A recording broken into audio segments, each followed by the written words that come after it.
What's up, everyone? Corbin here from Shenron's Lair /3xG, and I am here with Dylan Ashcraft from Team Ellipsis, and also 3xG. Kinda, yeah. Yeah. What'd you play? What'd you play today? Or yesterday? Yeah. So yesterday at the Ohio LCQ, I played Broly, Yellow Leader. We all know what he does. When he attacks, take a life, draw a card, and when untap to awaken, do a bunch of shit on the back, draw when you attack, tap anything or any battle card, which will come up later and something we talk about, and then take a life, restand any card, because that's fair and balanced. Let's be real here. It's really fair and balanced. So it's okay. balanced. Okay. All right, let's get into it. Let's get into this is my favorite part of the deck. We've done this twice now. I'm getting roasted again. Boom! Super combo. He hit it this time. Look at this out of here. Alright. I forgot my foils. So I played with the 3 commons I could find and the 1 Jocko. The joke I've been telling people all day is I played a split. That way, if you saw the Jocko in the drop, you're like, oh my god, he has 3 more super combos. Meanwhile, Winnie the Pooh's just kind of chilling right there next to it. Yeah. I could have played the Goku from the Comic-Con tour or whatever, Dragon Ball tour, but I hate 0+0 super combos. Yeah, I wouldn't want to do that. It's really bad. That'd probably be really bad if you got into a situation where you couldn't play it and needed it. Wow, this sucks. Yeah. So my second favorite card in the deck is the Grade 8 Sun Goku Saiyan Instincts. This card is beast. It's so good. So it's a 2-drop 15k. It's a Grade 8, so Planet Vegeta will untap it. Spoilers, I play Planet Vegeta. But the best part about it is you can tap 2, activate main, warp him, draw 2 cards. Yeah, it's pretty good. Since I play a mid-range deck, most of the time what I would do for my turn, I wouldn't play anything. I would just attack and then do this. Yeah. And like that, drawing into like a Zeno button off this, or Mirachampa, or like, a card that's coming up very soon. Like, this plus. It's so good. And also, I'm not gonna lie, there are times where I just play it for 2 and hit people with it, because it's a 15k. And they're not gonna kill it, because like, why? And even if they do kill it, you just pay 2 and draw 2 cards. Infinite plus. 3 Chomp of the Trickster, because again, I said it the first time we did this video. Card is bonkers. If you're playing multicolored and you're not playing him, I don't care if you're playing red-green, you can splash yellow, man. This card's stupid. It hits every card in the game. It taps everything. I almost said exhaust. There's magic for you. It taps anything in the game, you draw a card, and it comes out for 2. And the only downside to it is like Desperate Measures is in the meta, but like. Yeah, it's whatever though. Yeah. I split up the one of brigade of the deck, Marcus. I'm sorry for what I'm doing to you right here. But Swift Retaliation cooler. It's a counter, so it's bad ring laser. It negates whatever counter is getting played, and then you play him, and then if you draw a card when you play him, and if you have 6 or more taps, you draw another card. Yeah. So it's a draw 2, 15k body. Is there 6 or more taps between both people? I think it's just me.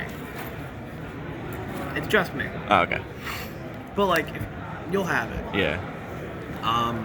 Yeah, so usually where he would come up is like if I'm swinging with Mirror for game, so it's like tap 1 Mirror, swing on turn 4. Yeah. They negate it, play this, and then I have the 15k body I can hit with. Normally you develop a board too because you're playing cards on your playing cards on your opponent's turn and not your own. Speaking of playing cards on your opponent's turn, the best card and my favorite card in the deck, Grade 8 Bardock, Reader's Warcry. He's a tap 2 10k, which seems bad at first, but it seems really bad on paper. Yeah, you never want to tap 2 for anything, but like it's absurd because you get to play him when you combo him, not during your turn. Not just during your turn, during your opponent's turn. Yeah. So at the end of the battle, he comes into play, you draw 1 card, and you tap any of your opponent's battle cards, not ignoring barrier, but that doesn't really come up very often right now. No. So it's really good, especially against like U6 when they evolve like Caulifla, the 4-drop on top of like a 1-drop. I had a lot of U6 matchups yesterday where they're like, all right, cool, well, I'm like, all right, cool, tap it down. If you don't know, this man had all 4 of these on the board yesterday on a stream match. So hashtag Dylan4. Yeah. That's gonna be the thumbnail image. I got to play it 5 times against somebody in a game, but that's because they decided to put it back in my hand. I don't think I'd want to do that. No. But sure. Yeah, he's a great AP. He's double strike too. This is mostly how I did my. Yeah, I did a lot of my damage that way. And then they restand at the end of your turn. Planet. Next up, we're going to dive into the blue cards. We got 3 Goku Black, Unforeseen Darkness. I said it right this time. He's a 2-drop 15k. When you play him, if there's a blue-yellow in your energy area, at the end of your turn, you can draw 2, discard 1, untap 1. Yeah. Which is really strong It's for pretty a good. 2-drop. So like typically, if I have the Goku ape, the play would be to discard him off of it. That way he's in the drop for whenever I need him to be. He's a great turn 2 play. It kind of sucks afterwards. That's pretty much it. People prioritize killing him a lot. I really don't know why. I guess it was just because they realized they're not going to be able to kill the ape because I'm going to protect it. And maybe they thought, you know what, he's not going to protect the Goku Black. I protected the Goku Black because I probably... He protected the Goku Black with the ape. With the Bardock. 3 copies of my second to least favorite counterplay card.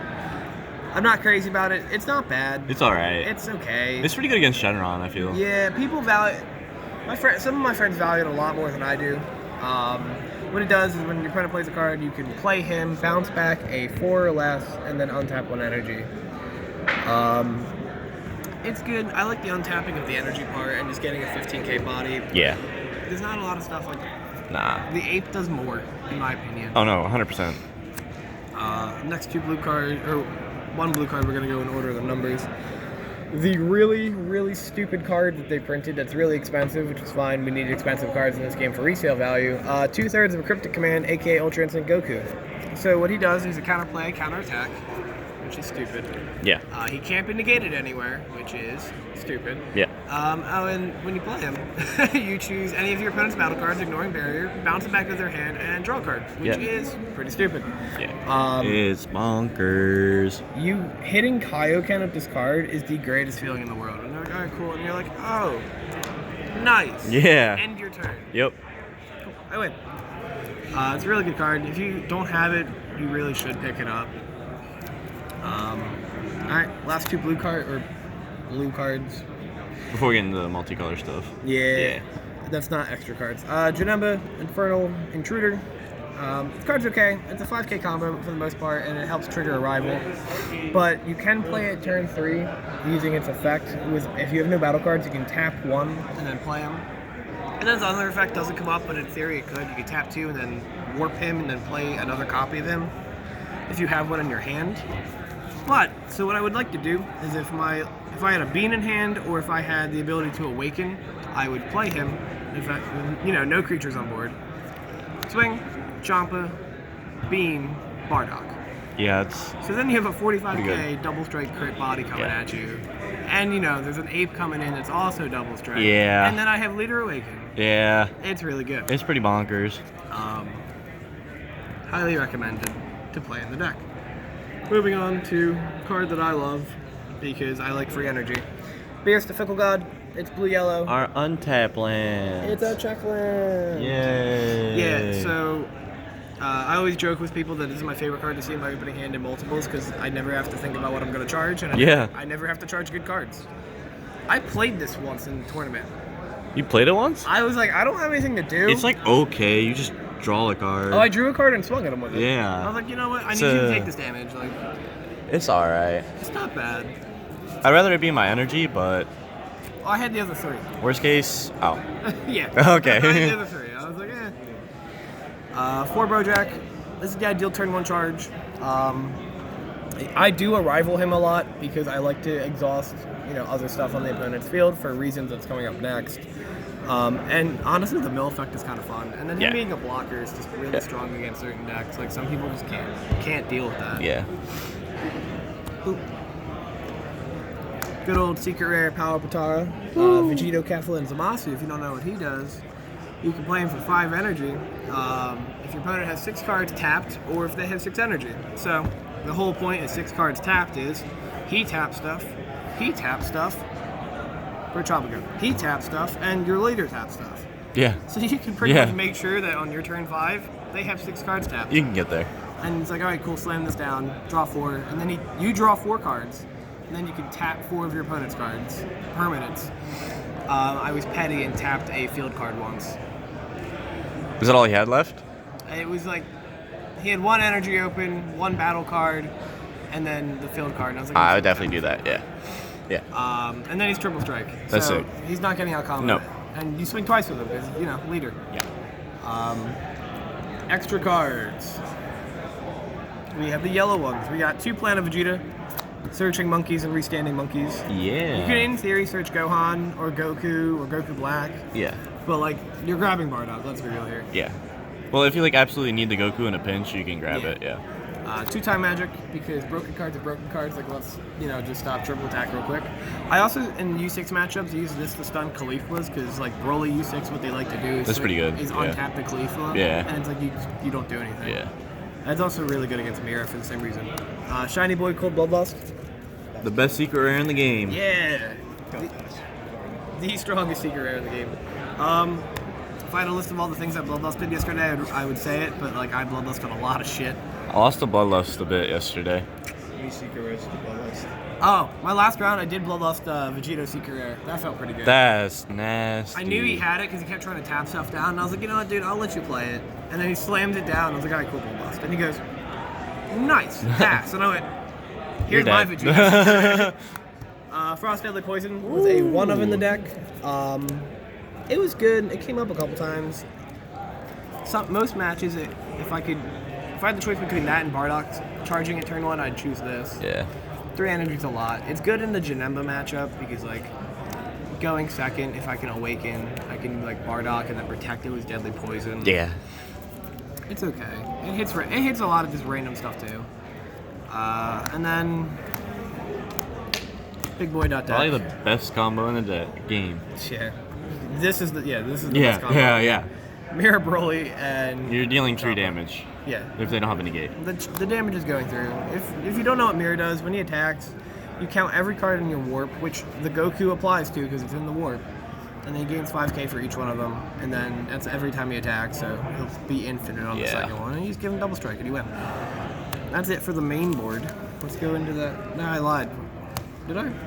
I think you did. I did. How did I skip? Alright, we I have played no one idea. Desperate Measures. I'm tired. Card's sick. Card is super good. You bounce back counterplays. I bounced back a 2-drop Caulifla to be petty once. I also didn't want to get tapped down. I wanted to end his turn. That was actually the reason. Triple Senzu Bean because I'm a madman. Triple. I'm not going to say my feelings on Senzu Bean because I don't feel like getting roasted. in comments. Okay. I'll explain it to Corbin afterwards though. And then 3 Xenobutton because I like playing SS3. Bonkers. I gotta pick up my judge promos for this card. But yeah, so you would just do your turns and then you'd Xenobutton and be like, alright, cool, here's an 8. And then, yep. Have fun. Pretty much. You just defend yourself every time. It's great. That's the main deck. Let's get in the sideboard. Boom, boom. The first card is Spicy, and I didn't even know it existed. So we got 3. I forgot it existed, truthfully. Frost the path to the full power. Yup. So what he does is when you combo him, if your leader's yellow, you can drop a card and choose one of 2 effects. You can either shuffle back 3 of your battle cards from your drop that cost 35k or less, aka they're buried. The Bardocks, right here, these guys. Yep. Because, Janemba's the thing. Yep. Or you can choose one of your opponent's battle cards in their grave and shovel it back into their deck. So Yeah. it's really good against Gogeta. Yeah. As Corbin knows. Yeah, a wholeheartedly. little bit. Yeah, it's really good against Gogeta Shenron because you just tuck the cards that you're afraid of, and then usually they can't come back from that. Nah, it's pretty rough. More 1-of Brigade crap. Cobb of the Revoker. I should have the regional step 1 in here, but I'm stupid. Should have.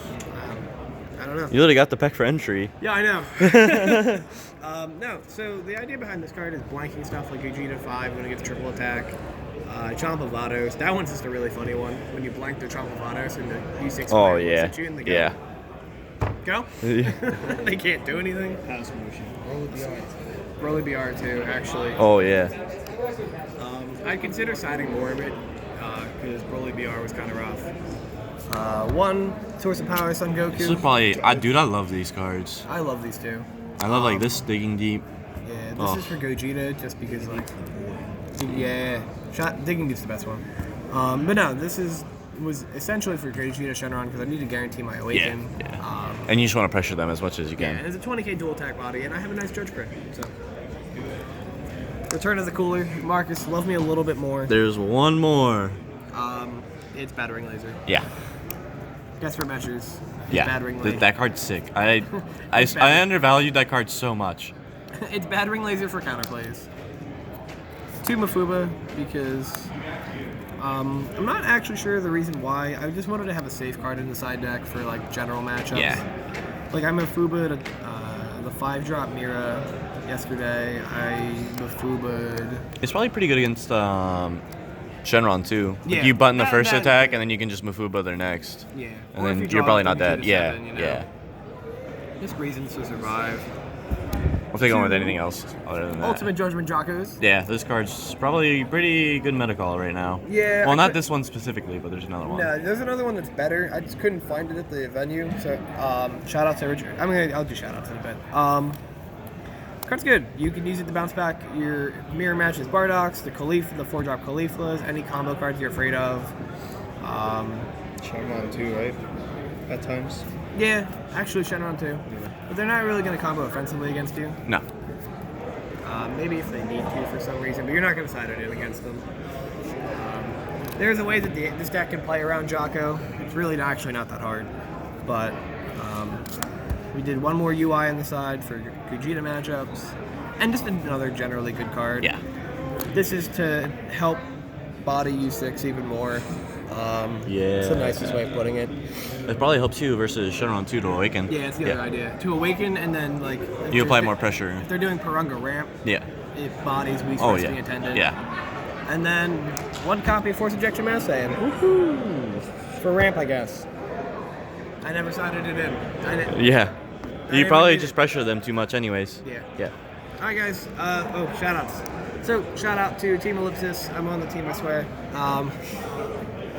Brian, Eric, and all them. Tyler for Eric for getting top 16 at the Argent Tiger Championship and all that. Shout out to Derek McDill. He got his invite. Yeah. Joe Ramos for being a friend. Corbin Nesfeder for being my buddy. He's behind the camera. Shout out to Richard Zapp for helping me coming up with the initial concept of the deck, sharing it with me, letting me tweak it, help him with it, and test it a lot for him. Yeah. So shout out to Zapp. We're calling it Zapes. You can't stop it. And yeah, shout out to everybody else who needs a shout out. No, I'm missing Okay, anyone? I don't know. I guess Cuddle 3XG. Crew? Cuddle Crew. Holy Yeah, shit, Cuddle Crew. And then 3XG, if you want. And Oh, Roche for the hat. Yeah. Because I harassed him and asked him where's half of the deck profile. Alright guys, see you at Nationals. Like, comment, and subscribe, and all that other crap. Bye.